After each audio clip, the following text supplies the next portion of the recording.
Number 11, and these are in no particular order of preference, or importance, remind you. Number 11, zero tolerance for inmate assaults and threats on staff. Officers, counselors, staff, everybody. Everybody on the payroll. Now I take this personal. Again, the first warden had zero tolerance. They were sent to the hole, they were taken care of. They were put in their place. I don't just mean physically. I mean, they were taken and put in an isolation cell and all the privileges were gone. Things were done. Things were changed. They're trying to display gang stuff. The whole gang received repercussions for this. We just didn't take everybody down, beat them, throw them in the hole. That's not what I mean. But zero tolerance. When the officer calls the supervisor, sergeant, lieutenant up there and catches the phone, and they say, hey, they pushed me in the corner, they did this, hit me in the corner, somebody smacked me on the butt, somebody elbowed me in the head. Look at that video, it was intentional. Lieutenant up there, well, they didn't mean to do it all. No, you don't make excuses. Lieutenant, shift commander, you go grab the posse. You go get a captain or deputy warden, somebody go with you.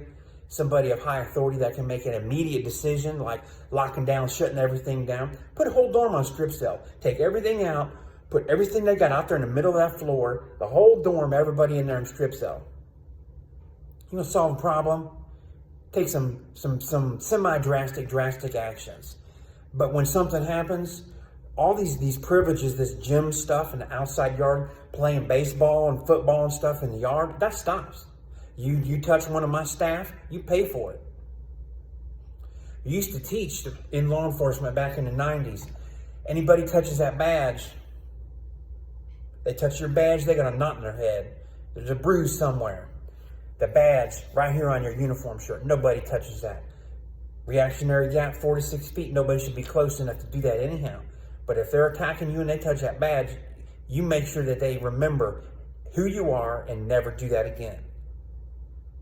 Defensive tactics instructors. Me, I taught people, how do you handle that? That's what I'm talking about. This isn't a desk job. This, no shirt and tie. I wear a shirt and tie sometimes teaching. That's teaching in classroom. I'm not gonna have a shirt and tie on walking through a place with inmates, my favorite word, inmates. I'm wearing some clothes in case I need to get down to business.